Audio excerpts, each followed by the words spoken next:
Saat Junyu putus asa, ibunya mengirim pesan suara. Karena tak ada sinyal, Junyu nekat memanjat pagar balkon demi mendengar isi pesan itu. Tak disangka, isi pesannya ternyata seperti ini. Dari seberang terdengar jeritan memilukan, kemungkinan besar nasib ibu Junyu sudah sangat buruk. Junyu hampir kehilangan akal. Ia melampiaskan amarahnya dengan membanting barang-barang di sekitarnya.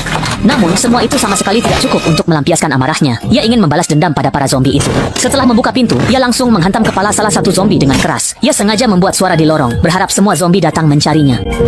Di tikungan, ia melihat zombie sedang makan. Itu penyusup rumahnya dulu. Saat zombie itu merangkak mendekat, Junyu memakinya. Tiba-tiba, sekelompok zombie muncul dari kanan. Ia panik dan lari, tapi di depan pun ada gerombolan lain. Ia buru-buru menekan tombol lift, dan tepat saat zombie mendekat, pintu terbuka. Zombie pun berhamburan keluar. Junyu selamat karena sembunyi di tumpukan barang. Saat zombie pergi, ia bergegas pulang, namun terpaksa sembunyi lagi di balik dinding karena ada suara. Ternyata itu cuma zombie buta. Junyu pun masuk rumah dan mengunci pintu, tapi suara itu memancing zombie lain yang ternyata masih punya ingatan dan mencoba mendobrak masuk. Malamnya dia lihat kota meledak dan listrik padam. Itu membuatnya putus asa. Dia pun hendak mengakhiri hidup agar mati sebagai manusia. Namun, saat naik ke bangku, sinar inframerah menyorot wajahnya dari gedung seberang. Mendadak, dia tak ingin mati. Dia berjuang sekuat tenaga, untung talinya tak kuat sehingga dia pun selamat. Sinar itu menunjuk dua kata di dinding dan berkata, ternyata di seberang sana ada seorang gadis cantik. Melihat ada penyintas lain seperti dirinya, Junyu sangat gembira dan melambaikan tangan. Mereka berjanji akan saling menghubungi lagi besok pagi pukul 7, lalu kembali ke kamar masing-masing. Gadis itu, Yubin, juga terjebak namun lebih ahli bertahan hidup. Ia mengatur pola makan hariannya dengan sangat ketat dan memasang perangkap zombie. Besoknya, mereka bertukar nama. Sadar Junyu sudah lapar, Yubin ingin mengirim makanan dengan mengikatkan tali di antara dua gedung. Tapi hasilnya...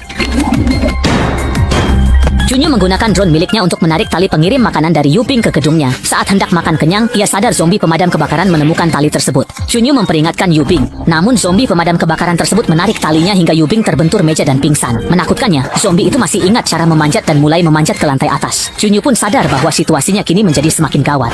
Junyu mengambil botol dan melemparnya untuk memancing zombie. Tapi zombie tak acuh. Melihat zombie hampir memanjat ke lantai kanan, Junyu segera menerbangkan drone untuk mengganggunya. Cara ini berhasil sebentar sebelum drone dipukul jatuh. Tepat saat zombie hampir naik ke atas.